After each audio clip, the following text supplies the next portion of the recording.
Münster et Osnabrück. C'est dans ces deux villes au cœur de l'Europe que s'est joué autrefois le sort du continent. La guerre de 30 ans faisait rage depuis 1618. L'heure était venue de mettre un terme à cet épisode sanglant. Münster et Osnabrück ont été le théâtre d'une expérience politique sans précédent, le premier congrès de la paix de l'histoire européenne. Les pourparlers ont duré 5 longues années, tandis que la guerre continuait de dérouler son cortège d'atrocités.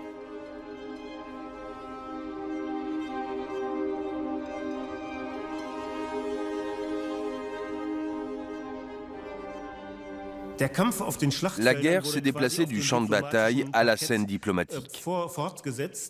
Dans les dernières semaines du Congrès, l'ambiance était fiévreuse. C'était l'affolement. La pression est montée d'un cran. On voulait la paix à n'importe quel prix.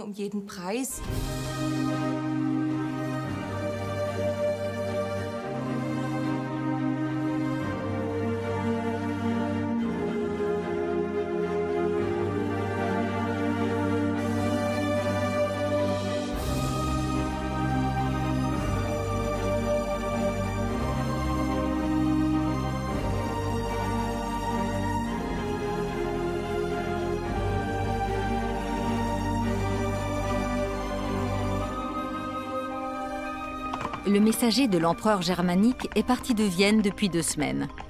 Il arrive à Münster le 30 septembre 1648 et remet une dépêche au plénipotentiaire impérial. Oui.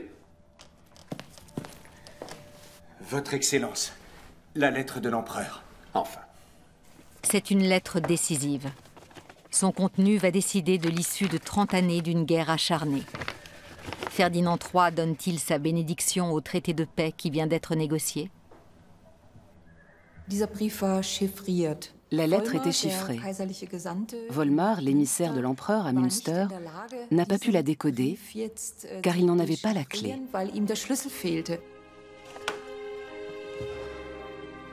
Les passages codés vont décider du bonheur ou du malheur de peuples entiers. La paix va-t-elle échouer si près du but?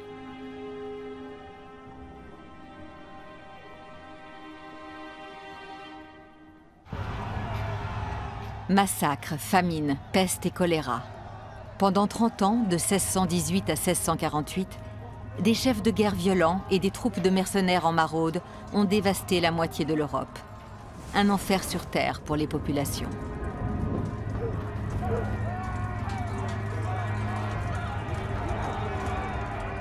C'est une guerre de religion qui oppose catholiques et protestants.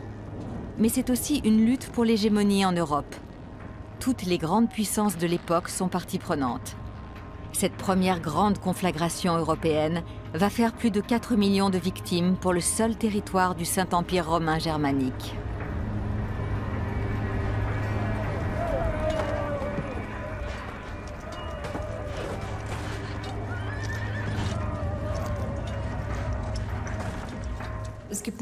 On a beaucoup débattu de la cause de la guerre. Était-elle religieuse ou politique? En réalité, c'était un mélange des deux. Cette guerre est riche d'enseignements sur le déroulement des conflits actuels. C'est un moment de l'histoire où on a craint, et ce à juste titre, de voir se désintégrer tout ce qui représentait l'ordre et la raison. En 1618, le Saint-Empire romain germanique est constitué d'une myriade d'États, dont certains sont catholiques et d'autres protestants. En mai de cette année-là, les protestants de Bohême se soulèvent. L'empereur catholique réprime la révolte. Ce sera le point de départ de la guerre. Les protestants reçoivent le soutien de la Suède, dont les troupes envahissent l'Empire. La France, bien que catholique, s'allie à la Suède. Elle cherche à se garantir de l'Espagne, gouvernée par la Maison d'Autriche et donc alliée du Saint-Empire. La quasi-totalité de l'Europe se retrouve ainsi impliquée dans le conflit. On parle généralement de la guerre de 30 ans comme d'un conflit européen. Mais en réalité, pour être tout à fait précis, il s'est déroulé uniquement sur le sol du Saint-Empire romain germanique. Sur le plan politique, cet empire présentait des similitudes avec l'Union européenne. Le Saint-Empire romain germanique regroupe des États sous l'autorité d'un souverain élu.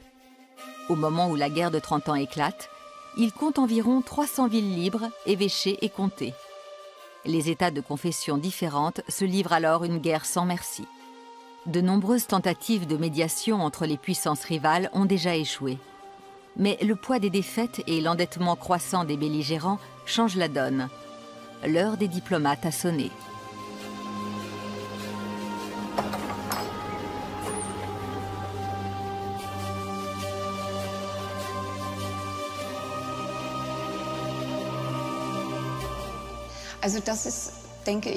Ces portraits sont le plus bel ornement de la salle de la paix, parce qu'ils ont été réalisés immédiatement après la signature du traité.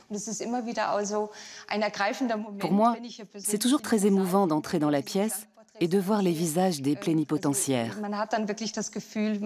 On a vraiment le sentiment d'être redevable à tous ces personnages. Quand je regarde autour de moi, je vois ici l'élite politique de l'époque. Il faut garder à l'esprit que ces hommes avaient tous une grande expérience et une immense culture politique.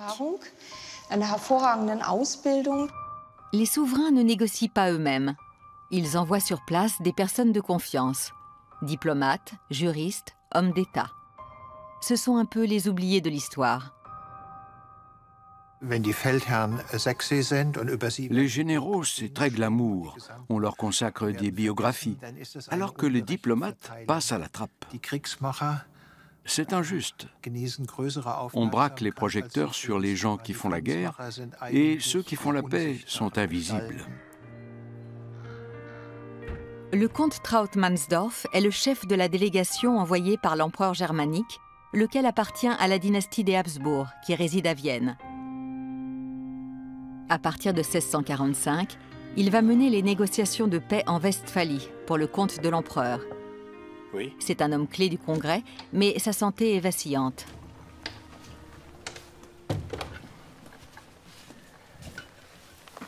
On vous a défendu de quitter votre lit, Excellence. Oui. Le comte est rentré à Vienne avant la fin des pourparlers et suit les événements de chez lui.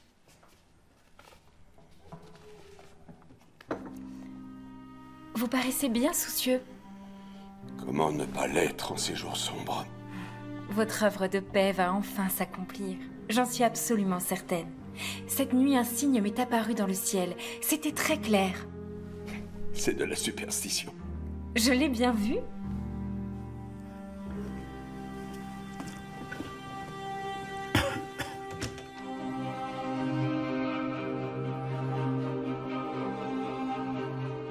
Le Valhalla, près de Ratisbonne.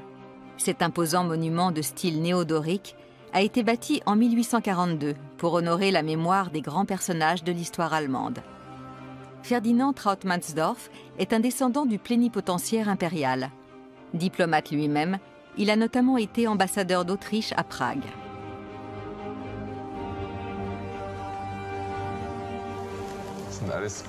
Voilà des personnages très impressionnants.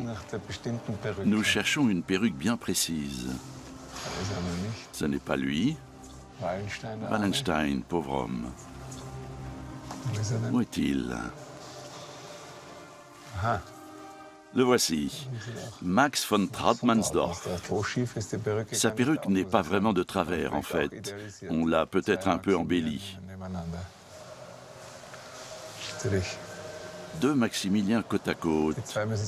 Ils devaient bien se connaître, ces deux-là. Manifestement, en 1842, l'Allemagne a jugé que c'était une figure importante de son histoire. Dans notre famille, on parlait surtout de sa perruque. C'était un éternel sujet de plaisanterie parce qu'il la portait de travers. Ici, ce n'est pas vraiment évident. Enfin, à cette époque, les gens n'avaient pas autant de cheveux à son âge. Si on se le représente en entier, on peut imaginer qu'il devait faire grande impression. Le buste de Maximilien von Trautmannsdorf est placé à côté de celui de Maximilien Ier, l'électeur de Bavière. il s'est retrouvé à maintes reprises à ses côtés pour négocier la fin de la guerre.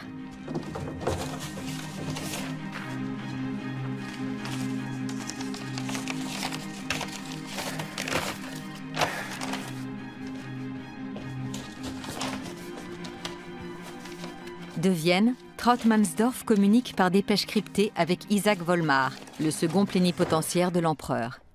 D'extraction modeste, ce dernier est doté d'une grande ambition qui lui a permis de faire carrière à la cour de Vienne.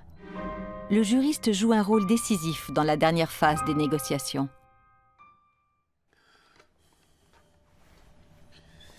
Veux-tu m'abandonner en cet instant crucial, Seigneur? Nous aurions donc fait tous ces efforts en vain, parce que l'émissaire de l'empereur, Isaac Volmar, est incapable de lire une lettre. Que faire? Que vais-je dire aux émissaires? On va se rire de moi. Il ne pouvait pas décoder cette lettre. Alors il a écrit une seconde fois à Vienne pour prier qu'on lui envoie la clé de chiffrement. La tenue de ce congrès constitue un premier exploit. Il faut amener catholiques et protestants à des négociations conjointes. Où organiser ces rencontres pour éviter les conflits religieux? Les deux puissances alliées ne facilitent pas les choses. La France insiste pour qu'elles aient lieu dans une cité catholique et la Suède dans une ville protestante. On finit par s'entendre sur 2 villes. Les Suédois sont à Osnabrück et les Français à Münster. Il y a là-bas de très nombreuses puissances réunies, 14 nations européennes et plus de 100 États impériaux. C'est inhabituel, mais l'aspect singulier de ces négociations, avec de nombreuses parties en présence, des pourparlers qui se déroulent tantôt dans une ville et tantôt dans l'autre, de façon tantôt conjointe, tantôt séparée, est lié au caractère exceptionnel de cette guerre. Pour comprendre les origines de la guerre de 30 ans, il faut retourner en Bohême, une région de l'actuelle République tchèque, en 1618. Un événement survenu à Prague sera l'étincelle qui va embraser l'Europe centrale.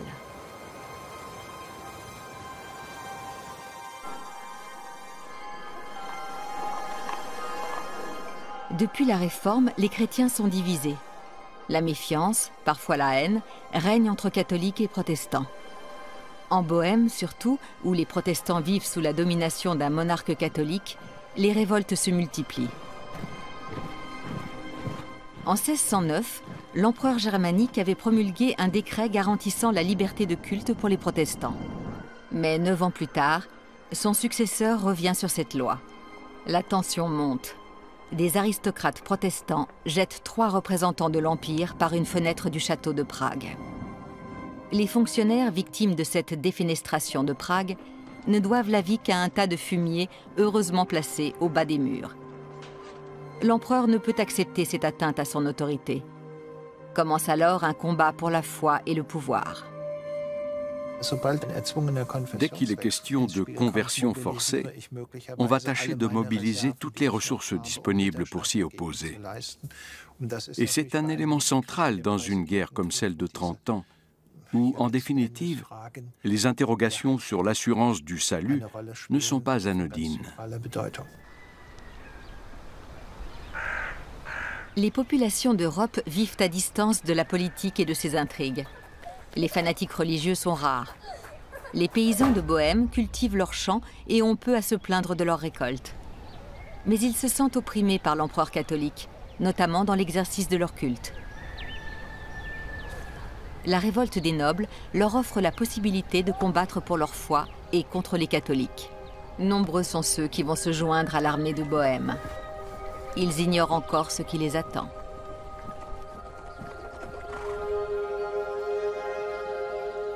L'église Notre-Dame de la Victoire a conservé le souvenir de la première grande bataille de la guerre de 30 ans. Elle se trouve sur la Montagne Blanche, une colline réputée imprenable. L'armée tchèque tient la position pendant plusieurs jours. Face à elle, les troupes impériales hésitent à donner l'assaut. Un moine brandit alors un tableau de la Nativité qui aurait été profané par les protestants. Il affirme que des iconoclastes auraient crevé les yeux de Marie.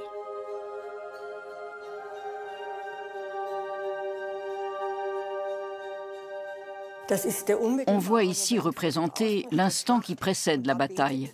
Dominique de Jésus-Marie est en train de prier. Il a certainement agi à ce moment-là avec d'autant plus de détermination qu'il voulait préserver Prague d'un pillage au cours de l'hiver et surtout sauver la foi catholique. Il ne pouvait pas savoir qu'il allait déclencher la guerre de 30 ans. On dit que l'étincelle a été la défenestration de Prague, mais en réalité, c'est la bataille de la Montagne Blanche qui a lancé les hostilités.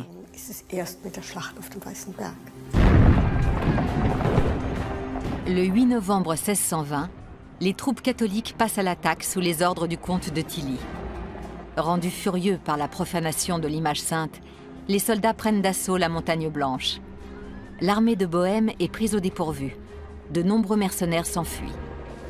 2 heures plus tard, les combats sont terminés. Le royaume de Bohême revient dans le giron des Habsbourg.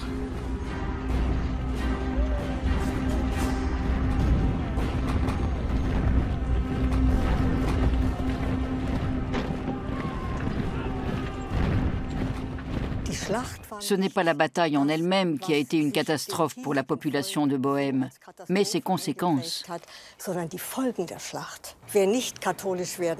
Tous ceux qui refusaient de se convertir au catholicisme ont été obligés de quitter le pays. Ils avaient connu la liberté de culte. Pour eux, c'était un revers cuisant. Toute l'élite protestante a dû s'exiler. Et la bataille de la Montagne Blanche a véritablement saigné le pays, sur les plans économiques et intellectuels.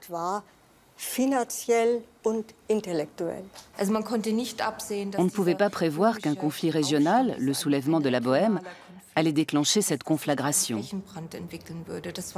C'est une sorte de dynamique incontrôlable qui s'est mise en place. La guerre s'étend vers l'ouest. Galvanisés par des prédicateurs fanatiques, les hommes se lancent dans un conflit sans fin. Des centaines de milliers de personnes sont jetées sur les routes. Des familles entières se joignent aux armées, en quête de pain et de butin. Souvent, c'est la mort qui les attend. 30 ans durant, ces régions au cœur de l'Europe verront se succéder les pires exactions. En 1645, l'empereur était tellement affaibli sur le plan militaire qu'il n'avait pas d'autre choix que d'envoyer ses meilleurs hommes à Münster et Osnabrück pour entamer des négociations de paix. L'empereur m'envoie diriger les pourparlers de paix ouverts en Westphalie.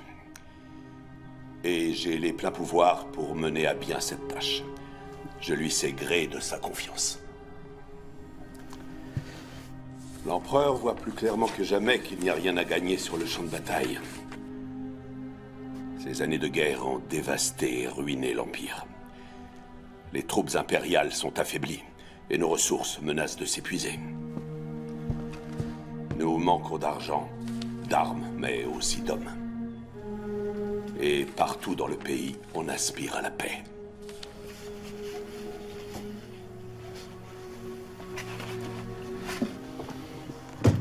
Ce sera difficile. Nous devons obtenir la paix. Votre carrosse est prêt à partir, Excellence.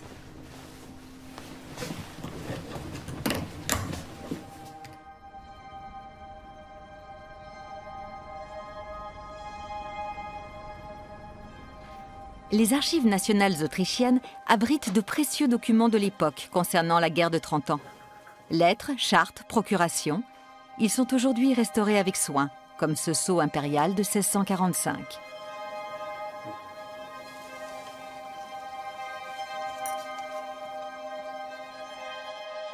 Ferdinand Trautmannsdorf dispose ici d'un aperçu de l'œuvre de son ancêtre. Avec l'historienne Lena Oetzel, il examine l'original de la procuration envoyée par l'empereur.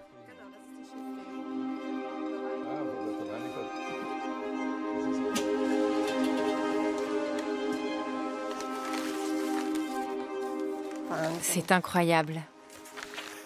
Dire que tout ceci a près de 4 siècles. Oui, il date du 4 octobre 1645. Il a été établi à Linz. Oui, à Linz. Et voici le document. Tout à fait. C'est la procuration générale. Elle est très caractéristique de l'époque. Et très bien écrite. J'arrive même à la lire. à Maximilien Trautmannsdorf. Il est clairement stipulé qu'il est le plénipotentiaire de l'empereur.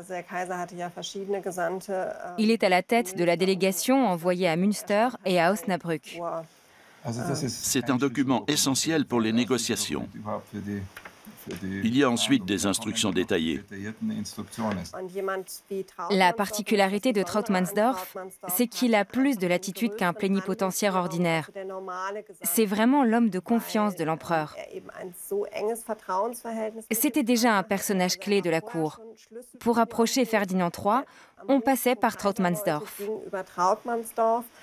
On le considérait un peu comme l'alter ego du souverain. Et ce nouveau plénipotentiaire, dites-nous, quand doit-il arriver? Et surtout avec quoi?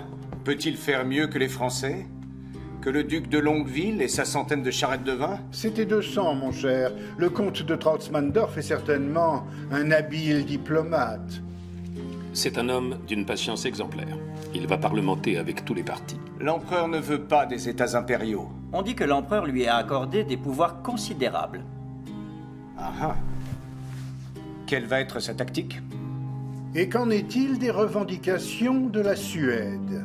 Les auriez-vous déjà évoquées? Pas dans le détail. Veuillez m'excuser. Il n'y a pas de début officiel des pourparlers à Münster et Osnabrück. Personne ne sait alors comment conduire de telles négociations, comment établir qui doit parler à qui et quand.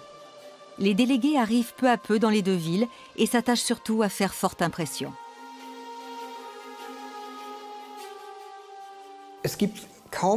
On a très peu de représentation de l'arrivée des délégations à Münster.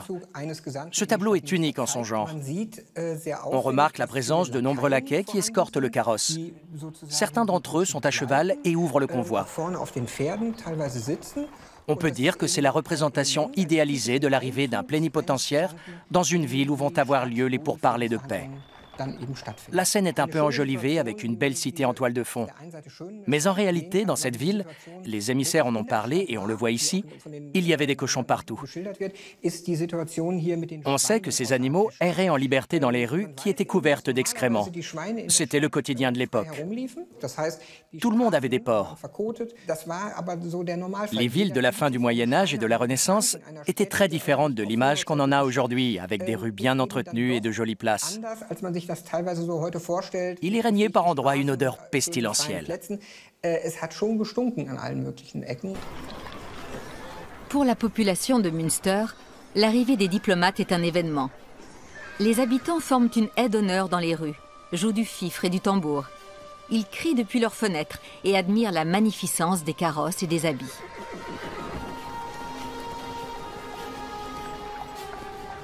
Les délégations étaient toujours accueillies aux portes de la ville. Et plus on se portait au-devant d'elles, plus l'hôte était important. Cette idée de faire un pas vers l'autre est toujours la raison d'être de la diplomatie. Et l'expression se manifeste au sens propre dans cette tradition. Maximilien von Trautmannsdorf arrive à Münster à la fin du mois d'octobre 1645. Les négociations n'ont encore fait aucun progrès. En chemin, le spectacle d'un pays dévasté achève de le convaincre de l'urgence de conclure la paix. Mais il doit tenir compte des divers intérêts en jeu. Cette forme de pourparler lui est encore inconnue. La situation est inédite.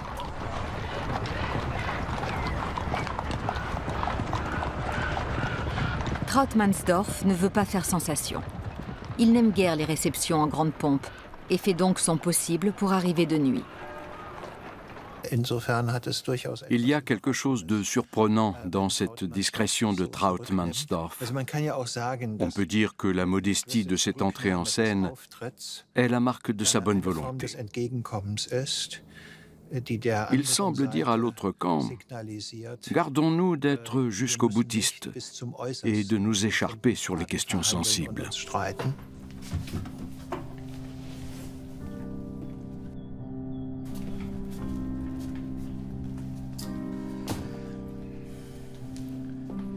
Un petit remerciement par avance. Je n'ai rien pu faire pour m'y opposer. Ces attentions deviennent de plus en plus communes. Les partis usent tous de ce moyen pour asseoir leur position. Et tous acceptent ces petits gages d'amitié de la part de l'un ou de l'autre parti. Oui, et parfois même des deux parties. Oui, ça devient un fléau. Alors, chocolat, poivre, café. Il n'est pas facile de s'en procurer à Münster. Nous n'allons plus accepter aucun de ces présents. Des nouvelles particulières? Des incidents? On s'intéresse beaucoup à vous, Excellence. Toutes les gazettes du pays parlent de votre arrivée. Elles sont pleines d'espoir pour la paix et spéculent sur votre stratégie. Vous en savez davantage sur les revendications françaises? Ils se tiennent à couvert, comme les Suédois. Oui, ils se prononcent pour la paix, mais ils ne font rien pour la rendre possible. Différer l'issue des négociations est tout à leur avantage. Ils espèrent encore en la victoire sur le champ de bataille et en attendant, l'empereur a les mains liées. Si nous voulons conclure une paix rapide, nous devrons céder des terres. Est-ce raisonnable? Bien sûr. Si la guerre s'éternise, ils vont encore exiger davantage. Je vais parler à Longueville dès que possible. Je préfère encore céder aux catholiques français qu'aux protestants suédois. Pour la France et la Suède, la poursuite de la guerre était plutôt une bonne chose, car plus le conflit durait, plus ils avaient à gagner, aux dépens des Habsbourg. Attendre de voir ce que propose l'autre camp est une stratégie.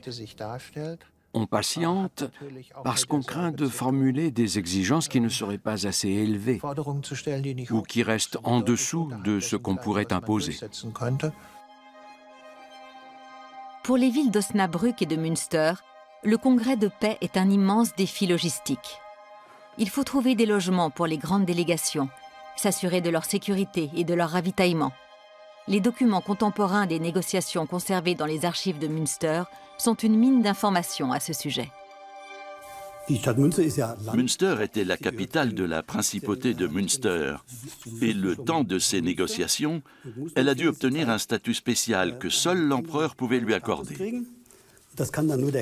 La ville a été déclarée neutre pour la durée du congrès. Il fallait un acte officiel pour entériner la chose. Nous avons ici ce document d'époque très joliment écrit. L'écriture est très régulière et on voit la signature et le cachet des autorités. Le conseil de la ville l'a conservé. C'est un document de grande importance. Cette neutralité garantit également le libre passage de tous ceux qui fournissent des denrées alimentaires à la ville. C'était crucial, évidemment, pour Münster d'assurer la sécurité de son approvisionnement.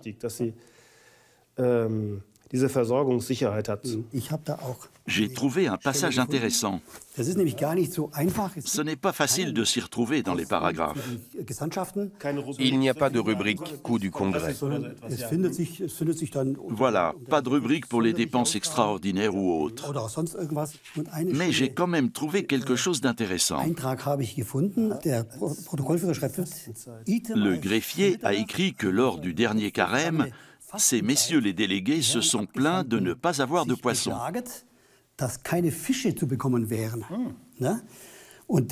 Et à la suite de cela, ils ont demandé aux membres du conseil qu'on achète un étang avec des poissons, à la milice de Warendorf. C'est ce qu'ils ont fait, et pour une somme considérable. 75 thalers, c'est énorme. Si on veut faire une estimation, cela représente quelque chose comme 75 000 euros.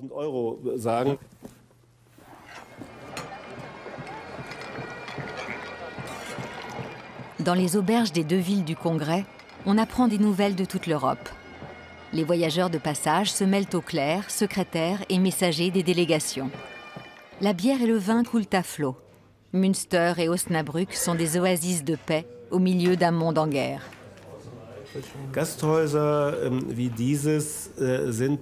Les auberges comme celle-ci abritaient souvent provisoirement les diplomates en quête d'un logement ou quand on quittait Osnabrück pour passer quelques jours à Münster, il était courant de descendre dans ces établissements.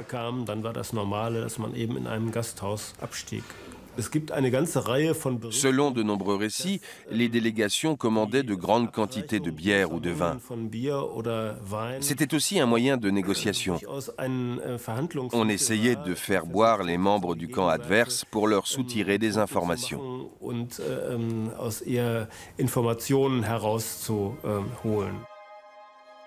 En quelques mois, la population des deux villes double.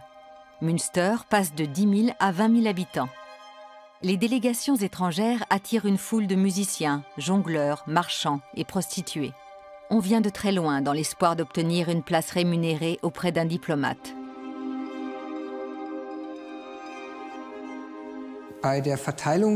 Il a fallu répartir les très nombreuses délégations à travers la ville en veillant à ce qu'elles soient logées de façon convenable. Il était extrêmement difficile de trouver des quartiers adéquats pour les émissaires. Münster est très mal pourvu de ce point de vue. Il n'y avait pas les résidences cossues qu'on pouvait trouver dans d'autres villes. La vie est devenue nettement plus chère, le prix des produits alimentaires a augmenté, mais en même temps, la ville a pris des airs de métropole. C'était quelque chose de tout à fait nouveau pour Münster. La délégation française voulait apparaître comme la plus distinguée de toutes, et pour ce faire, elle a joué sur la quantité, si on peut dire. Elle avait 40 cuisiniers, 80 gardes. Les représentants de l'empereur, qui étaient pourtant de rang supérieur, n'avaient rien de tel à lui opposer. Les Français s'installent aussi confortablement que possible en Westphalie. Henri II d'Orléans, pair de France et duc de Longueville, est le plénipotentiaire du roi de France. Mazarin a choisi d'envoyer à Münster cet aristocrate plein d'entre-gens. Très vite, le duc s'ennuie. À votre santé. Santé. Santé.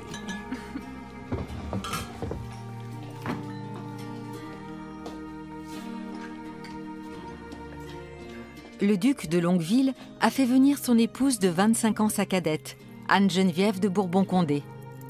À Münster, la jeune princesse fait sensation. Anne-Geneviève, ma chérie, vous êtes vraiment la plus belle. À Paris, mon cher, je pourrais être encore plus belle que cela. Anne-Geneviève se languit de Paris et espère que la paix sera vite conclue. Mais le duc de Longueville veut absolument retourner triomphant à la cour. C'est un joli cadeau que vous avez là. En attendant, il tâche de rendre la vie de son épouse aussi agréable que possible. Mon mari me gâte beaucoup trop. Il y a une succession de banquets sur plusieurs jours donnés. Le duc de Longueville, pour impressionner et puis pour avoir aussi des attaches dans la ville de Münster, distribue du vin gratuitement. C'est bien sûr très populaire. Il y a même, on rapporte même, alors est-ce que c'est vrai, c'est difficile, mais on rapporte qu'il y aurait eu un éléphant apporté pour distraire, notamment donc la duchesse de Longueville, Madame Anne-Geneviève de Bourbon-Condé. À ce moment-là, les délégués passent au moins la moitié de leur temps à patienter. On attend le courrier. Quand il arrive, il faut y répondre dans la journée. Et le reste du temps est consacré aux discussions avec les autres délégations. Où en sont les pourparlers avec les Français? Nous n'avançons guère. Ils redoutent encore de formuler clairement leurs revendications territoriales. Il faut attendre qu'ils se décident. Je ne crois pas que le duc de Longueville se passionne vraiment pour ces pourparlers. Mais il fait manifestement la joie des Münsterois. Tout le monde aime sa femme. Il ne se passe pas un jour sans qu'on entende parler d'elle. Voilà la poste. Volmar, voulez-vous prendre ceci? Oui. Merci. Le franc-parler des pourparlers?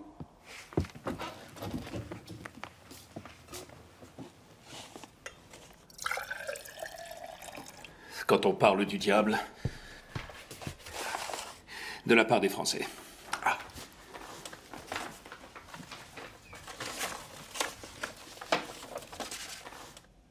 Les Français exposent enfin leurs principales revendications. C'est une plaisanterie. Si c'en est une, elle n'est pas drôle.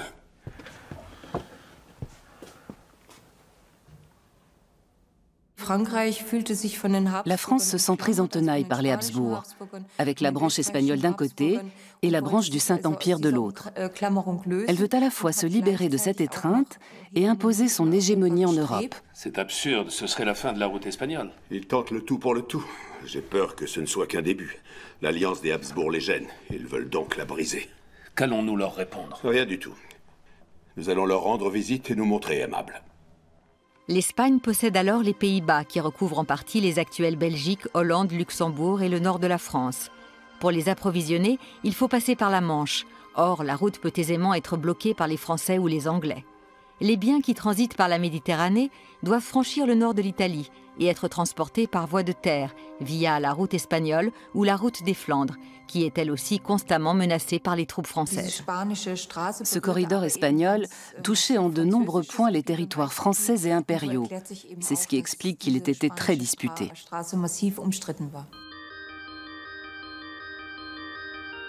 À cette époque, l'Église est un espace de la vie publique. Le petit peuple et les diplomates étrangers s'y croisent. Chaque délégation a son prêtre et assiste à ses sermons. Mais si les ecclésiastiques appelaient au combat au début de la guerre, ils réclament désormais la paix.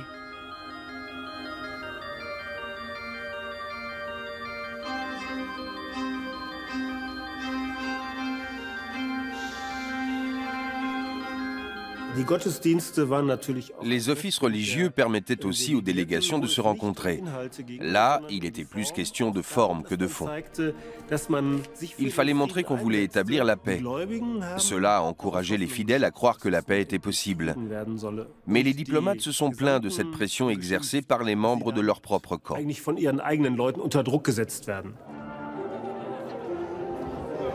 C'est un homme charmant. Bienvenue. Quel honneur de vous compter parmi nous. Je suis comblé, Excellence. Et Monsieur Volmar, j'aurais certainement envoyé le carrosse vous prendre si j'avais été informé de cette visite plus tôt. J'aime aller à pied. Cette bonne ville de Münster n'est pas très étendue. Je suis heureux de voir que vous êtes parfaitement bien installé. Que voulez-vous? Quand on est envoyé au loin, presque banni, dirais-je, on fait de son mieux pour avoir le sentiment d'être à Paris. Je suis d'avis que c'est une pleine réussite. Je crois comprendre que vous n'espérez guère une paix rapide. Nous ne sommes pas contre. La paix est notre vœu le plus cher, Excellence.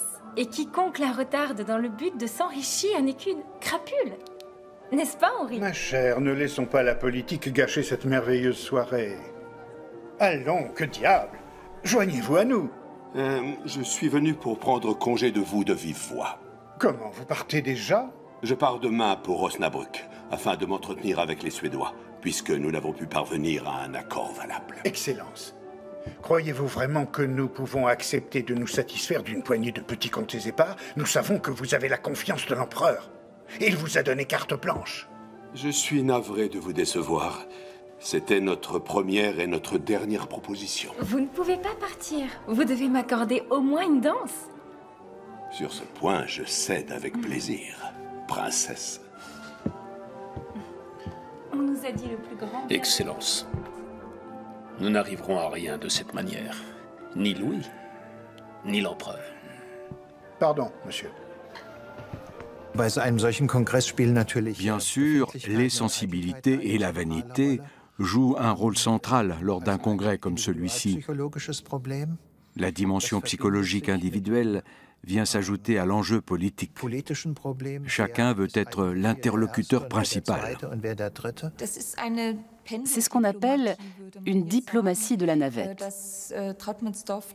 Trautmannsdorf essaie d'abord d'aller aussi loin que possible avec les Français. Il doit sans cesse faire la navette entre les différents lieux de négociation et il tente aussi, dans une certaine mesure, de monter les deux alliés l'un contre l'autre. D'ailleurs, c'est un problème, car la France et la Suède se sont engagées mutuellement à ne pas conclure de paix séparée et à mener conjointement toutes les étapes de la négociation. La Suède n'est entrée dans la guerre qu'en 1630. Sa domination en mer Baltique est menacée. Le roi Gustave II Adolphe débarque avec sa flotte sur les côtes allemandes lors d'un violent orage, interprété à l'époque comme un signe divin. il ne se considère pas comme un conquérant, mais comme le sauveur de son peuple et de ses frères protestants.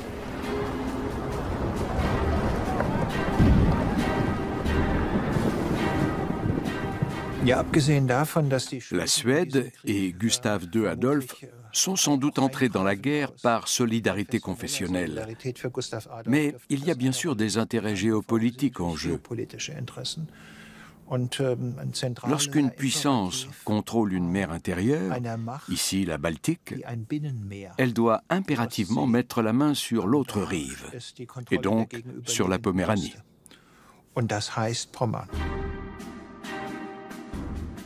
Les troupes suédoises débarquent sur l'île d'Usedom, une bouffée d'espoir pour les protestants du Saint-Empire. À mesure que la Suède enchaîne les victoires, son appétit grandit. Elle s'allie alors avec la France, qui soutient financièrement la campagne militaire suédoise et débourse pour elle 400 000 thalers par an. L'ennemi commun, ce sont les Habsbourg.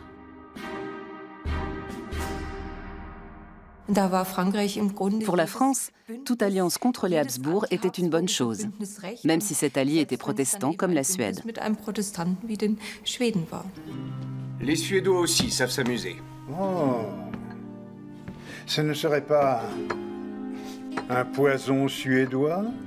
Je vous en prie, le poison est une manie catholique.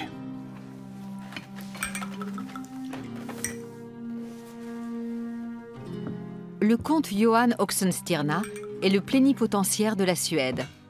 Il a été envoyé à Osnabrück par son père, grand chancelier et tuteur de la jeune reine Christine de Suède. Oxenstierna est jugé peu compétent pour sa mission. Arrogant, instable et davantage porté sur le vin que sur la diplomatie. Que pensez-vous de Trautmannsdorf? Sa perruque fait peur à voir. Elle est abominable, je n'en disconviens pas. Mais quoi d'autre? À vous l'honneur. C'est un habile diplomate. Il me semble décidé à mettre un terme à la guerre. Nous le voulons aussi. La reine Christine veut la paix à tout prix. Johan Adler-Salvius, le second émissaire suédois, est chargé d'obtenir la paix au nom de la reine, au besoin contre Oxenstierna. La reine est encore très jeune, c'est le grand chancelier qui prend les décisions majeures. Dois-je comprendre que Trautmannsdorf ne vous a encore fait aucune proposition concrète? Selon moi, il met à l'épreuve notre belle entente, afin de voir s'il peut nous monter les uns contre les autres. Et le peut-il? Eh bien, nous restons sur notre accord. Pour obtenir la paix, l'empereur doit s'entendre avec nous et la Suède. C'est bien ainsi que nous voyons les choses. La stabilité de cette alliance est fondée sur des intérêts communs, contraires à ceux des Habsbourg. Du côté des Suédois, il s'y ajoute un enjeu religieux.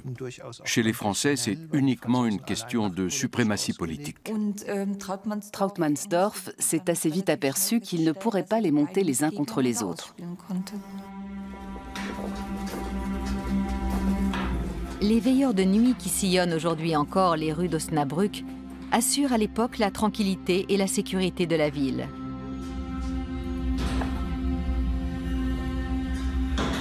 Hört ihr Herren und lasst euch sagen, von St. Marie hat 10 geschlagen, 10 Gebote setzt Gott ein, gibt, dass wir gehorsam sein.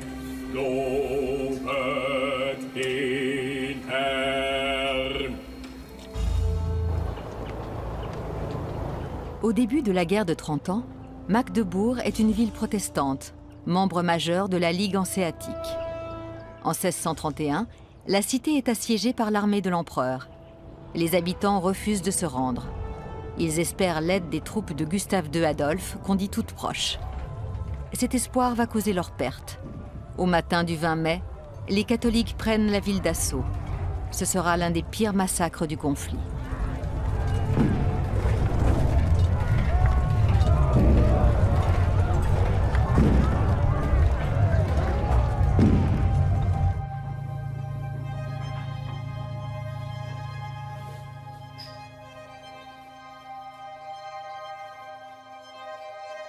Grâce aux dernières technologies, les archéologues retrouvent les traces matérielles de la violence et de la barbarie de la guerre de 30 ans. Bettina Jung-Klaus et Sabine Eckhoff examinent les squelettes de soldats pour identifier la cause de leur mort.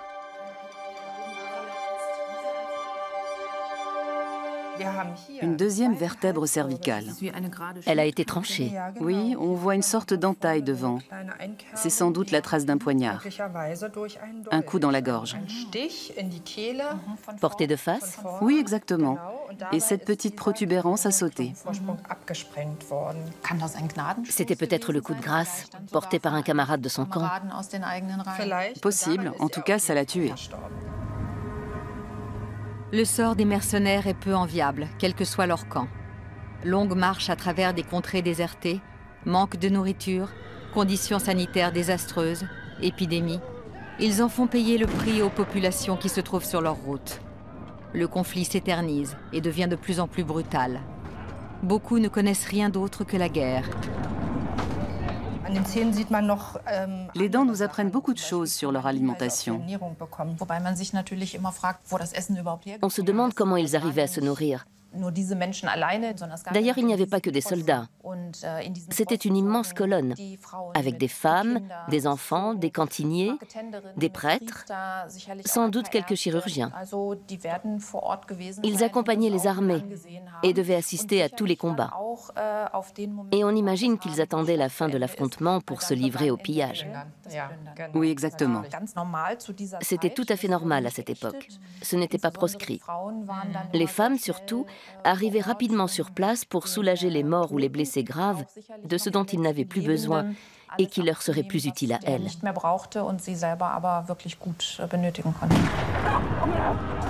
La guerre nourrit la guerre. Les villes et les villages sont la proie des mercenaires. La solde se fait cruellement attendre, alors ils se servent eux-mêmes. Ils pillent, volent, persécutent, violentent et tuent.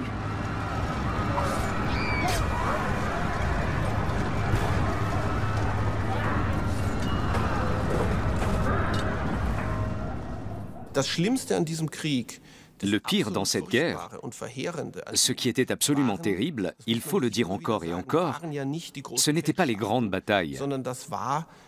Les maisons princières avaient levé des armées immenses, mais elles étaient incapables de les nourrir. Par conséquent, ces troupes devaient se nourrir elles-mêmes et donc se livrer au pillage. Et ce sont ces pillages qui ont donné à ce conflit sa dimension apocalyptique. En mai 1631, Magdebourg est une vision d'apocalypse. Les mercenaires arpentent les rues, assoiffés de sang. Les femmes et les jeunes filles sont violées, des enfants empalés et ainsi promenés à travers la ville. Hommes, femmes et enfants se réfugient dans la cathédrale qui est rapidement pleine à craquer. 20 000 habitants sont tués. La peste et le choléra vont encore alourdir le bilan. De ce terrible épisode, la langue allemande a gardé un verbe qu'on peut traduire par « magdebourgiser ». Magdebourgiser une ville, c'est la détruire et exterminer sa population. La cité passe de 35 000 à 500 habitants. Le symbole d'une guerre, d'une violence, d'une barbarie inédite. Dans certaines régions, on a même des textes qui nous parlent d'actes de cannibalisme. Il est difficile de savoir si effectivement on a mangé de la chair de cadavre ou si c'est une sorte de dénonciation rhétorique d'une guerre, d'une atrocité telle qu'elle en vient à déshumaniser l'homme. Quand une guerre dure trop longtemps, elle n'est plus un instrument politique. Elle obéit à sa propre logique. Elle devient essentiellement une suite d'exactions contre les paysans. Et vice-versa, car dans les campagnes, on veut se défendre contre les soldats. Alors les gens s'arment et s'attaquent à de petits groupes de mercenaires. Ils les tuent, ce qui conduit naturellement à des opérations de répression, et ainsi de suite. Vous devriez patienter encore un peu. Ce n'est pas dans l'idée de mon père. C'est lui qui décide de tout. C'est ainsi depuis que la reine est enfant. Votre père est un homme de grande valeur, mais en aucun cas il n'a le droit de contourner les volontés de sa souveraine. La reine est jeune, je vous l'accorde, mais toutes ses décisions sont dûment mûries et parfaitement fondées. Personne ne me fait attendre. Je vous souhaite le bonsoir.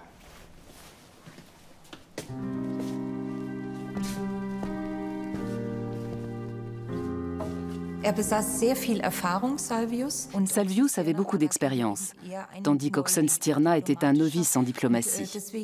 Cette situation a donné lieu à de nombreuses tensions entre les deux hommes.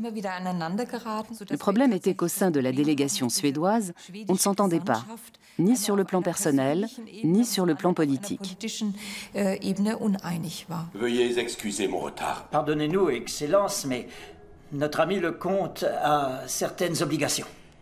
Il aime toujours ses escapades nocturnes avec le carrosse royal? Oui, accompagné de 12 hallebardiers et d'une suite de gentilshommes et de laquais. Asseyez-vous, Excellence. Merci. Bien. Peut-être pouvons-nous profiter d'être en cercle restreint pour résoudre cette question de Poméranie. L'empereur envisage donc un partage de la Poméranie? Ce n'est pas ce que vous espériez, mais il serait bien présomptueux de réclamer la totalité de la Poméranie. Je ne puis vous offrir davantage. Pourquoi devrions-nous nous contenter seulement de la moitié de la Poméranie?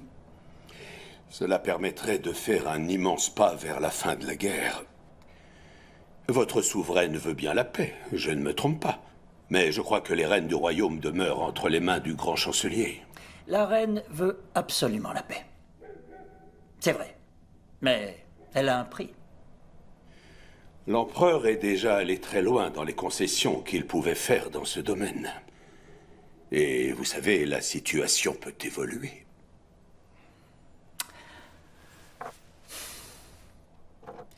Messieurs, j'ai changé d'avis. Je ne sors plus ce soir. Alors, ces messieurs ont-ils trouvé un terrain d'entente? Nous pouvons dire en effet que nous avons fait de grands progrès. Il ne sera pas dit que la paix aura échoué à cause de nous. À cause de nous? L'empereur est coupable de la poursuite de la guerre, pas les Suédois. Je vous préviens, si l'empereur veut que nous quittions son Saint-Empire, il doit trouver une compensation à la mesure de nos exigences. La proposition de l'empereur est justement de nous céder la moitié de la Poméranie. Cette offre n'est absolument pas acceptable. Pour comprendre les arcanes des négociations de Münster et Osnabrück, il faut savoir que les émissaires eux-mêmes clarifient leur position au fur et à mesure des pourparlers. Et Oxenstierna et Salvius ne cessent de marcher sur leurs plates-bandes respectives.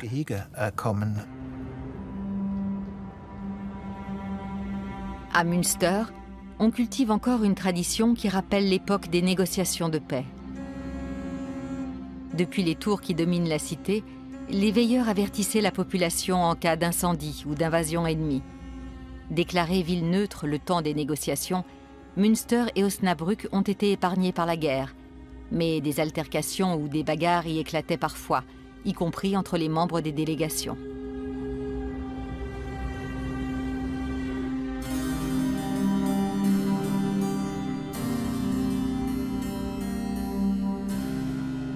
Les Français ont choisi de présenter des revendications extrêmement élevées. Leurs prétentions vont bien trop loin pour l'empereur. Dans ce cas, peut-être faut-il trancher la question sur le champ de bataille? Non, certainement pas. Du moins, pas avec moi. Il n'y aura pas de solution militaire. Je préfère encore quitter le Congrès. Pour l'empereur, il fallait d'abord discuter avec les Français, puis avec les Suédois. Donc, dans un premier temps, mettre de côté les États impériaux. Et Trautmannsdorf en a payé le prix. Mon projet est de réussir à mettre d'accord les États impériaux afin de les rassembler derrière nous. C'est notre seule chance de nous imposer face aux revendications exorbitantes des Français et des Suédois. Fort bien. Mais les États impériaux peuvent-ils s'accorder? Les protestants luttent contre les catholiques, les modérés contre les radicaux. Il faut à tout prix essayer. On voit se former dans leur rang une forte résistance aux revendications des deux couronnes, et nous allons l'exploiter. Les États impériaux sont constitués de princes électeurs ecclésiastiques et laïcs, de seigneurs d'empire et de villes libres. Côté catholique, les représentants les plus importants sont les archevêques de Cologne, de Mayence et de Trèves, ainsi que le duc de Bavière. Côté protestant, ce sont les électeurs palatins de Saxe et de Brandebourg. Les protestants envoient leurs émissaires à Osnabrück et les catholiques à Münster.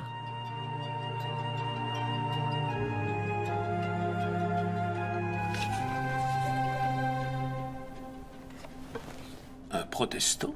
Tumsien? Il jouit d'une grande influence parmi les représentants des électeurs protestants. Il va bientôt arriver. Nous devons parler avec toutes les parties, Volmar. Avant de perdre des morceaux de l'Empire, je gage que l'empereur se montrerait peu satisfait de voir ainsi se déplumer l'aigle impérial. Les États impériaux avaient effectivement tout intérêt à mettre un terme à cette guerre le plus rapidement possible. L'idée valait la peine d'être creusée. Les quelques 300 États impériaux ont droit de siège et de vote à la Diète de Ratisbonne. Un tiers d'entre eux prennent part aux négociations à Münster et à Osnabrück. Outre les clivages confessionnels, les différents groupes sont divisés en courants modérés et radicaux. Certains États sont alliés à la Suède, d'autres à la France.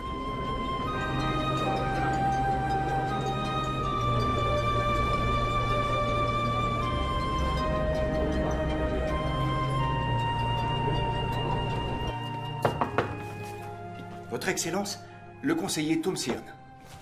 Wolfgang Conrad von Thumsirn est l'ambassadeur plénipotentiaire du duché de Saxe-Altenbourg et de la principauté de Saxe-Cobourg. Ce gentilhomme protestant, principal médiateur entre les États impériaux, va jouer un rôle décisif dans la dernière phase du Congrès de la paix. Les États impériaux veulent connaître le sort qui les attend après la guerre. Il faut régler la question de l'amnistie, celle de la souveraineté territoriale et de la liberté de culte. S'il faut régler la question de la liberté de culte avant d'entamer toute négociation, nous ne parviendrons jamais à un accord. Nous devons séparer la politique des questions religieuses. Il est préférable d'écarter tout sujet de discorde. C'est notre seule chance de conclure la paix. Et de nous imposer face à la France et à la Suède. En contrepartie, nous reconnaissons l'égale valeur de toutes les confessions chrétiennes, sauf pour ce qui est des territoires héréditaires de l'empereur. Il est important que nous puissions nous entendre. Ce sont les populations qui portent le poids de la guerre. Là où les enfants jouaient, où de vaillants paysans cultivaient les champs, il n'y a plus que terre dévastée. Le passage d'une troupe de soldats détruit le labeur de toute une année. Les enfants meurent de faim et les pères se joignent à ces assassins, ces armées incendiaires. Pour se protéger des agresseurs, on le devient soi-même. Je vais négocier. Excellence. Monsieur?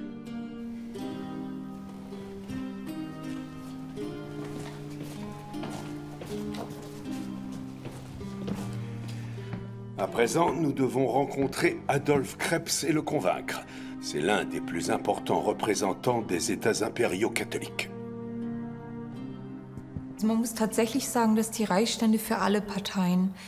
Les États impériaux présentaient un grand intérêt pour tous les partis en présence parce qu'ils avaient un grand poids dans l'Empire. Chaque camp tentait donc de les attirer de son côté. Merci de m'avoir reçu, monsieur de Longueville. Et voilà, monsieur.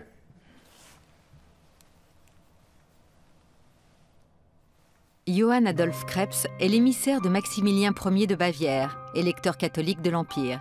Ce dernier a permis aux Habsbourg de remporter de nombreuses batailles.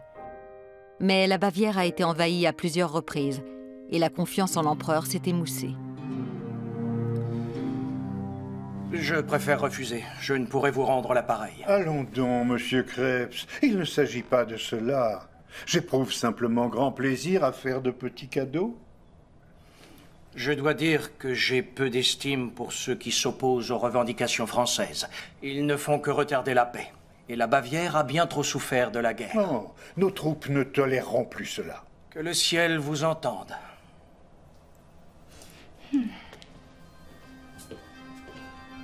Lorsque la Suède entre en guerre, la France devient son allié. C'est le moyen de contester la puissance espagnole et ses différentes possessions au nord et à l'est de son territoire. Les troupes françaises interviennent pour la première fois dans le conflit en 1635 aux Avins. Ce petit village, aujourd'hui situé en Belgique, n'était pas destiné à être le théâtre d'une bataille entre les armées françaises et espagnoles. C'est certainement un des guets qui a servi à l'armée espagnole, qui avait quitté Namur, de traverser ici le gué pour s'installer dans les vergers des Avins. En fait, les Espagnols étaient arrivés à les Avins en espérant rencontrer les Français beaucoup plus tôt.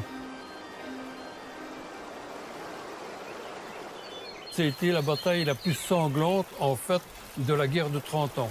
Parce que sur 5 heures de temps, on avait tué entre 5 000 et 12 000 hommes.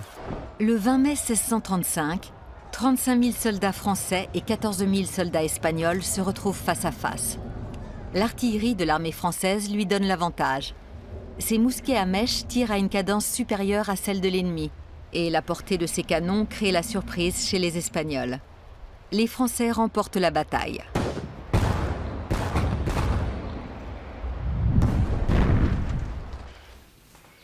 Autour du village, Michel Jadot a retrouvé un grand nombre de pistolets, de boulets, d'épées et d'objets de la vie quotidienne.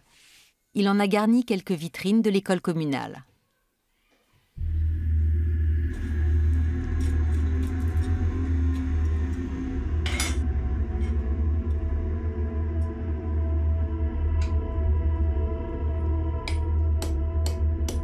Armin Koenig crée des répliques des armes de la guerre de 30 ans. Dimensions, poids, fonctionnement et matériaux, elles sont quasiment identiques aux originaux.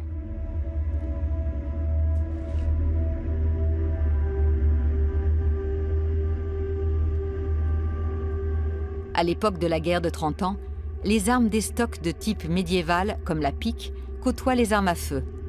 Le maniement de ces dernières ne va pas toujours de soi, notamment pour les paysans soldats qui ont rarement reçu une instruction militaire.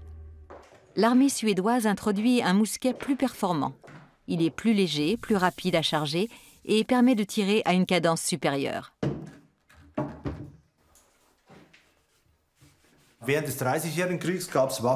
L'une des grandes innovations de la guerre de 30 ans en matière de technologie militaire, c'est l'allègement du poids des armes.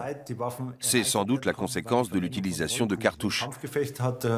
Pendant les combats, les mousquetaires conservaient les balles dans la bouche. Ensuite, il leur suffisait d'en cracher une dans un bout de papier qu'ils enfonçaient dans le canon. Cette enveloppe de papier permettait de caler la balle. Ça paraît logique, pour les pistolets par exemple, dont la bouche est tournée vers le bas. Ici, on avait un compartiment pour conserver les cartouches de papier. À l'époque, pour faire ces enveloppes, on utilisait souvent des pages de missel pris à l'ennemi catholique.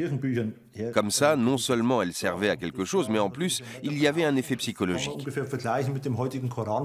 On renvoyait à l'ennemi son livre de messe sous forme de feu de l'enfer pour lui montrer dans quelle estime on tenait ce qui lui était si cher.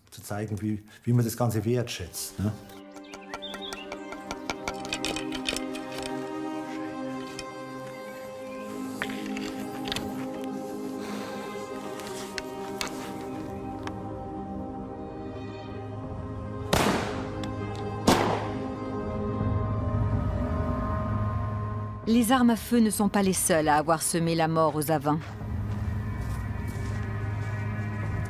Comme les gens des Avens s'étaient sauvés avant la bataille, donc avec tous ces morts-là qui étaient sur le terrain, la peste s'est déclenchée très vite ici à les Avens, parce qu'elle était déjà dans la région.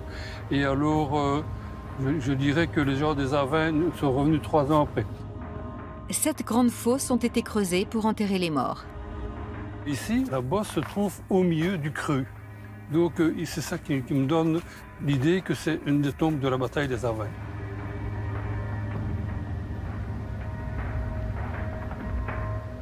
Pour obtenir la paix, Trautmannsdorf doit accepter les revendications territoriales de la France. Mais la mainmise de la France sur des États impériaux pourrait déstabiliser la politique intérieure de l'Empire et fragiliser le pouvoir de l'empereur. Le plénipotentiaire veut à tout prix l'éviter. Vous devez absolument trouver quelque chose, Volmar. Trouver une faille.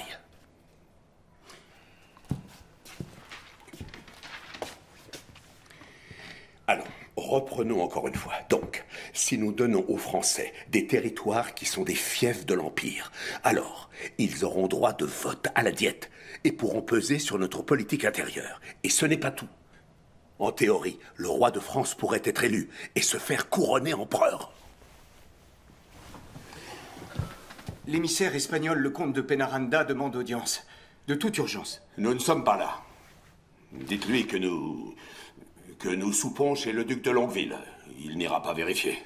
Peut-être devrions-nous quand même lui parler. Et pourquoi donc? Nous savons déjà qu'il est opposé à tout arrangement avec les Français. Qu'il retourne donc se plaindre auprès de l'empereur. Nous avons suffisamment écouté ses doléances. Qu'il s'en aille, c'est important. Quoi encore? Mais vous voyez bien que nous n'y sommes pas. Allez!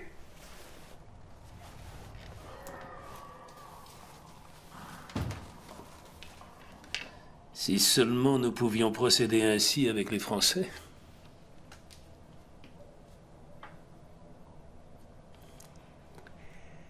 Mais c'est cela, Volmar. Chassons-les. Nous allons simplement les mettre dehors. Nous cédons des possessions aux Français, mais ce ne seront pas des fiefs. Nous les leur donnons tout entiers, c'est la solution. Et cela plaira à l'empereur? Bien entendu. Imaginons la France à la tête de fiefs d'empire. Dans cette configuration, bien sûr, le roi de France peut peser sur la politique de l'empire. Mais s'il n'est souverain que chez lui, alors nous en voilà débarrassés. Il lui est impossible d'exercer une quelconque influence. Il n'a plus de pouvoir réel sur notre politique. Et le danger de voir le roi Louis ou l'un de ses descendants élus à la tête du Saint-Empire est évacué. Il ne pourra pas davantage le devenir que le roi de Chine. Mais les Chinois ont un empereur. Ah, vous m'avez compris. Bien sûr, c'est une perte douloureuse pour Ferdinand III. Mais elle permet de sauver l'Empire. Je savais bien que vous trouveriez quelque chose, Volmar. Alors, il nous reste à trouver comment convaincre les Français. Les Français acceptent le marché. En septembre 1646, Trautmannsdorf parvient à un accord provisoire avec la France. Pendant que vous batifolez, les Français font la paix avec l'empereur.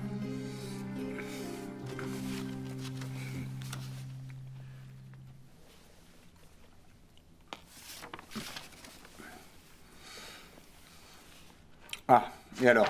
C'est un projet, c'est tout. Avez-vous vu l'offre qui est faite aux Français? Combien de temps Longueville va-t-il attendre avant de sauter sur cette aubaine? À votre avis? Il a obtenu tout ce qu'il voulait. Pendant que nous n'avons même pas la moitié de la Poméranie. Les Français manœuvrent leurs barques à merveille. Nous allons finir par rester seuls sur le champ de bataille. Et cela, notre reine ne l'acceptera pas. Qui vous a donné cela? C'est un envoi anonyme. Ah, on cherche à nous influencer. Quand bien même, nous devons absolument négocier avec Trautmannsdorf.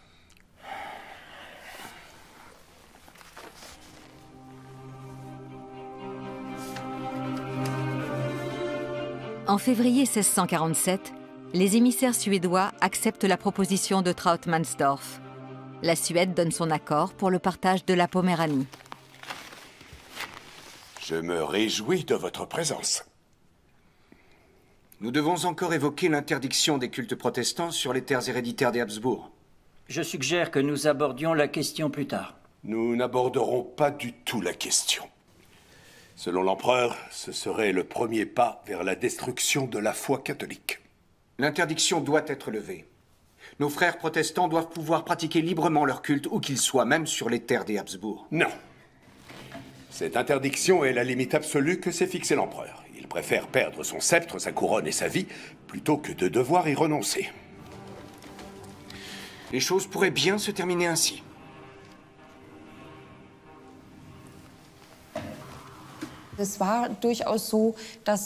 Il y avait une ligne rouge que Trautmannsdorf ne devait pas franchir. Mais il ne s'était pas mis d'accord avec l'empereur sur chaque étape de la négociation.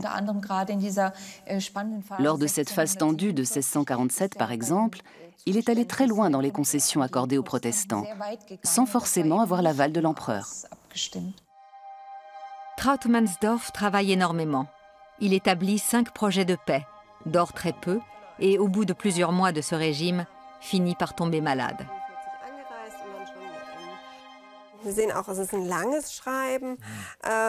Nous avons ici une longue lettre dans laquelle il fait part à l'empereur du déroulement des négociations et de son exaspération. Tout le monde en prend pour son grade. Il reproche aux Français de ne pas vouloir la paix et de trahir la foi catholique. Il accuse les Suédois de vouloir détruire l'Empire et la religion catholique. Il est déçu par les États impériaux, qu'ils soient catholiques ou protestants, qui ne parviennent pas à parler d'une seule voix. La 5e version du traité de paix. J'ai pris note de quelques remarques, je vais vous les laisser. Les Suédois veulent désormais se mettre d'accord avec les Français. Les États impériaux attendent l'avis de quelques experts. Quand on satisfait l'un, l'autre fait immédiatement monter les enchères. Je me demande s'il sera jamais possible de satisfaire tous les partis et leurs intérêts. Peut-être avons-nous été trop conciliants. Nous devrions être plus fermes. Ces projets de paix sont le résultat de l'état désastreux de nos armées. L'empereur est presque totalement isolé. Les États impériaux veulent imposer la liberté de culte jusque dans les territoires des Habsbourg. Mais c'est la limite que l'empereur s'est fixée. Il ne reviendra pas dessus, j'ai tout fait pour le convaincre. Vous savez, je crois, que l'empereur a sur ce point une opinion précise qui n'est certes pas la mienne. Vous parlez comme un homme condamné au bûcher. Je souhaitais vous dire que l'empereur m'a accordé la permission de quitter le Congrès quand je le jugerais utile. Ce serait une terrible perte. Pour tout le Congrès. Peut-être qu'ainsi on reviendra à la raison. On s'interroge encore sur les raisons du départ de Trautmannsdorf en juillet 1647. Pour certains, il n'était pas satisfait de l'avancée des négociations. Mais il y a une deuxième explication. Il serait parti à cause de son état de santé. Il était malade depuis longtemps et il avait à maintes reprises demandé à l'empereur de l'autoriser à partir. Après avoir chaque jour repoussé son départ au lendemain, il finit par quitter les négociations, ce qui provoque une crise. Ce départ n'est pas un moyen de pression idéal, mais il fait partie du jeu diplomatique. Avec ceci, je vous confie les pleins pouvoirs pour conduire les pourparlers. Tout est dans ce coffre. Savez-vous que Wallenstein, en décembre 1631, il y a 16 ans de cela, a écrit ces mots à l'empereur. Et puis, quand toutes les terres ou presque seront en cendres, il faudra bien qu'on fasse enfin la paix.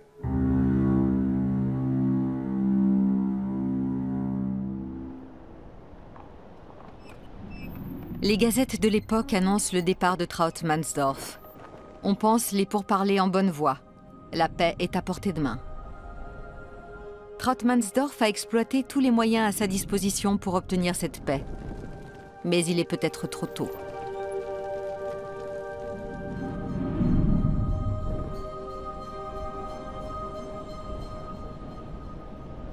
Les gazettes jouent un rôle actif dans le processus de paix. Au XVIIe siècle, Anvers fait partie des Pays-Bas espagnols. C'est l'une des capitales européennes du journalisme naissant. Peter Arnold Heuser étudie l'influence des publications de l'époque sur l'opinion. L'imprimerie de Christophe Plantin a été conservée dans son état d'origine. Cette imprimerie était alors la plus importante du monde. Elle comptait 17 presses, 32 imprimeurs, 60 employés en tout. Et il y avait 3 personnes par presse. Les typographes se bagarraient très souvent, l'un attendant toujours l'autre. Tout devait aller vite, c'était très important. On ne faisait pas de pause. Surtout pas. On doit tout ça à l'un de vos compatriotes, M. Gutenberg. Avant, tous les ouvrages étaient écrits à la main. C'était un travail qui revenait cher et très peu de gens avaient les moyens de se procurer des livres. Avec l'imprimerie, les prix ont baissé. Ce n'était pas donné, mais c'est devenu accessible. Et c'est comme ça que les connaissances se sont répandues. L'imprimerie a vraiment révolutionné la communication. Absolument. Le savoir s'est démocratisé. Et on a eu la Renaissance.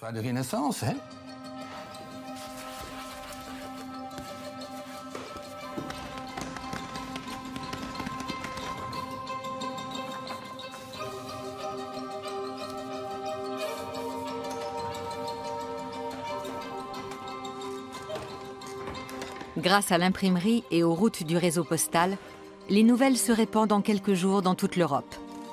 On suit de près les évolutions sur le champ de bataille, mais aussi les étapes du processus de paix. Les gouvernements diffusent également des pamphlets anonymes, véritables tracts de propagande contre l'ennemi. On assiste bientôt à une bataille rangée de feuilles volantes.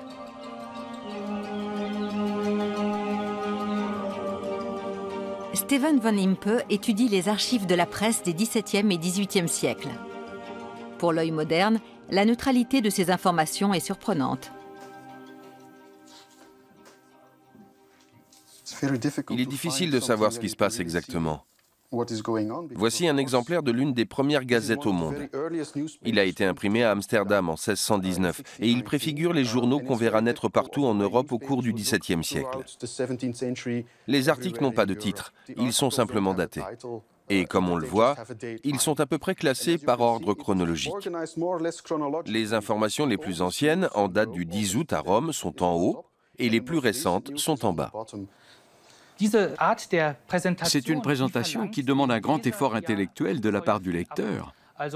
Pour comprendre la situation politique, il faut qu'il relie entre elles différentes informations fragmentaires.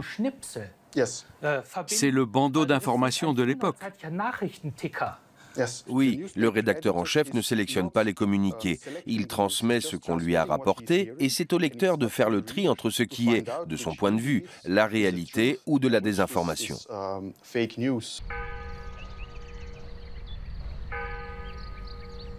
En Allemagne, la ville libre de Cologne, qui s'est déclarée neutre, est un haut lieu de cette presse en pleine expansion.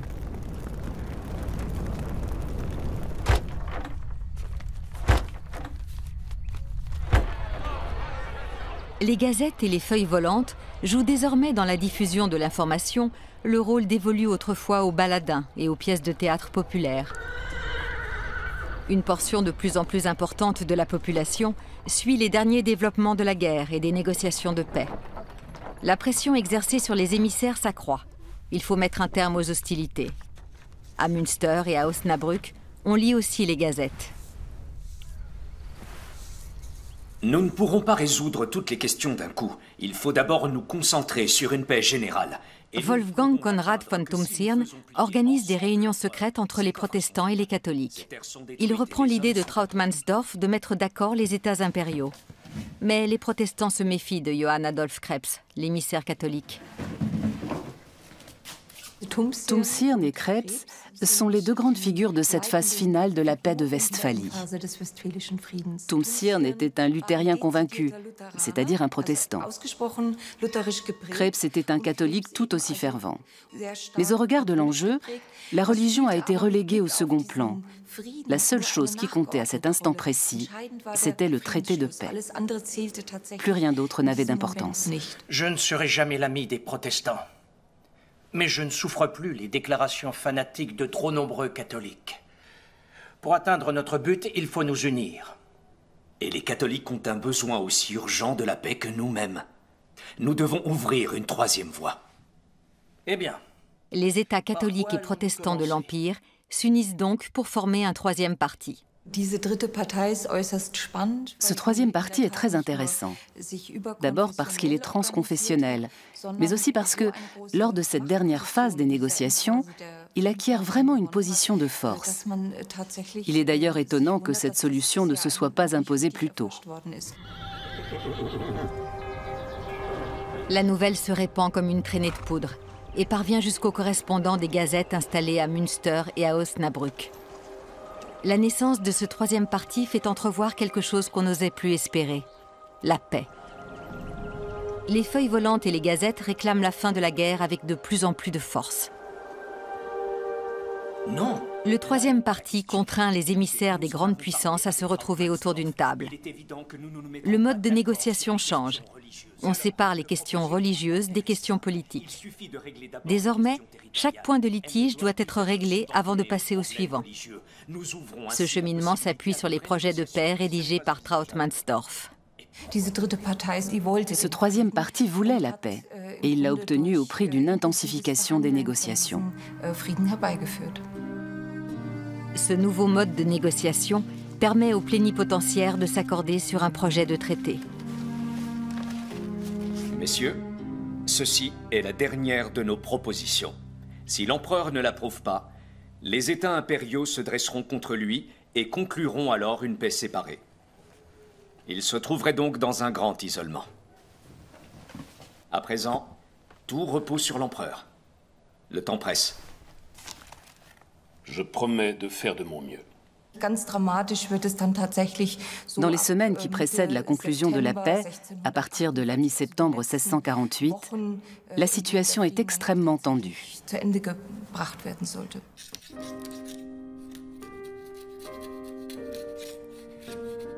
À Vienne, Trautmannsdorf propose à l'empereur le nouveau projet de paix de Münster et obtient son accord. Il envoie la réponse codée à Volmar, cachetée avec le sceau impérial.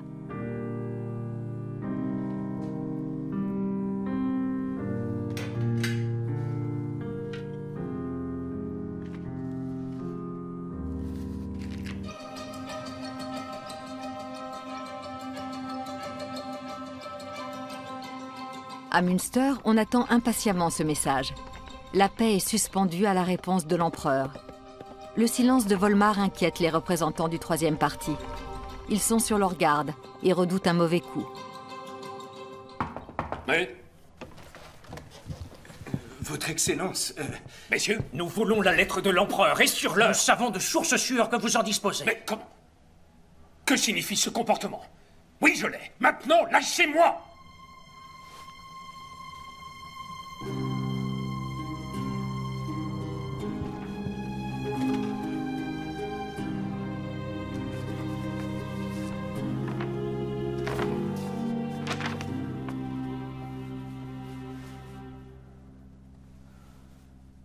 Que signifie ceci? Oui, c'est justement le problème. Je n'ai pas la clé, pas encore, mais je vais la trouver.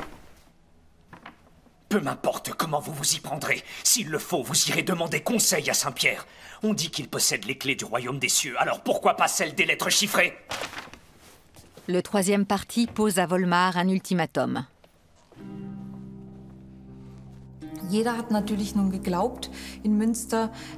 À Münster, bien sûr, tout le monde a cru qu'il s'agissait d'une stratégie pour gagner du temps. Volmar était sous pression. Alors il a tenté de déchiffrer tout seul le message. Volmar s'attelle à la tâche et travaille jour et nuit. Si le troisième parti fait cavalier seul, ce sera une catastrophe pour l'empereur et pour lui-même.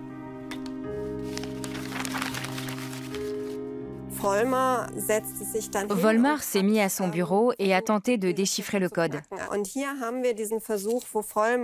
Nous avons ici ces différentes tentatives pour trouver la clé. Ce sont des brouillons. Il a pris des notes, essayé plusieurs solutions. Et fait des petits dessins. Oui, il a fait de petits dessins en réfléchissant, griffonné des choses.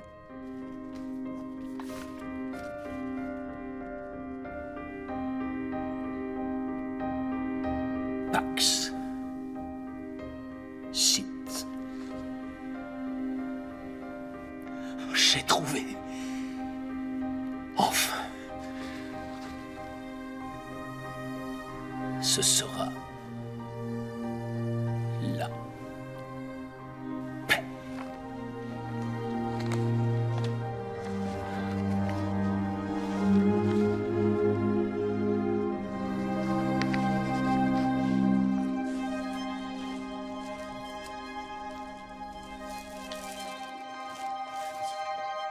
Les Archives nationales de Vienne ont prêté l'original du traité de paix au musée de Münster pour une exposition. On voudrait exposer cette page parce qu'elle porte la signature des principaux ministres plénipotentiaires, ceux de l'empereur et de la Suède. Je regarde encore une fois cette page, à cause des cachets.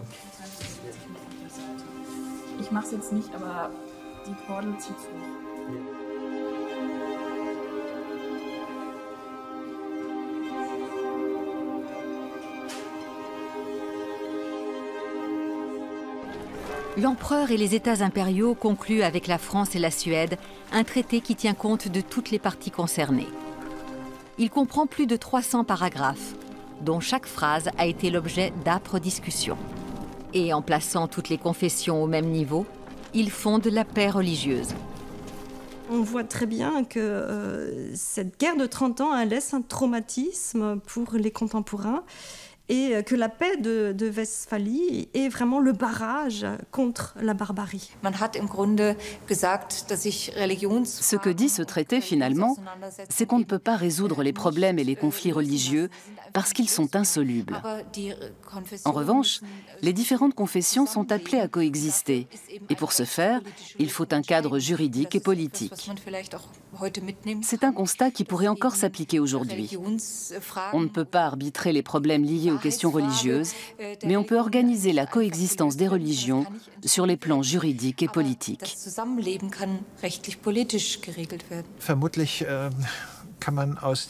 Les négociations de Münster et d'Osnabrück éclairent la situation actuelle. Elles nous permettent de comprendre que ce n'est pas le bon vouloir de quelques vieux bonshommes comme Poutine, Erdogan ou Rouhani qui peut faire la paix. Elles reposent sur des tractations diplomatiques au long cours. La signature de la paix de Westphalie est annoncée le 24 octobre 1648. À Münster, la foule se masse devant la résidence princière, guettant l'arrivée des plénipotentiaires. Les traités de paix sont lus dans leur intégralité. Les émissaires les signent l'un après l'autre. La cérémonie dure des heures. À 21 h, les cloches des églises se mettent enfin à sonner. Les 70 canons des remparts tirent chacun 3 coups. La nouvelle se répand dans tout le pays. Le plus grand traité de paix de l'ère moderne vient de mettre fin à la guerre de 30 ans. S'il faut attribuer le mérite de cette paix à un seul homme, c'est sans aucun doute à Trautmannsdorf.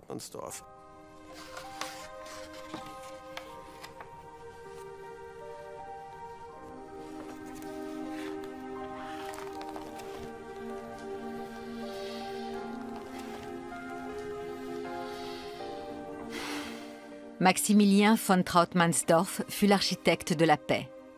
Il est mort à Vienne 2 ans après la signature du traité, à l'âge de 66 ans. Sur ce continent dévasté, qui continuera à souffrir durant des décennies des conséquences de la guerre, son œuvre a jeté les bases d'une Europe unie.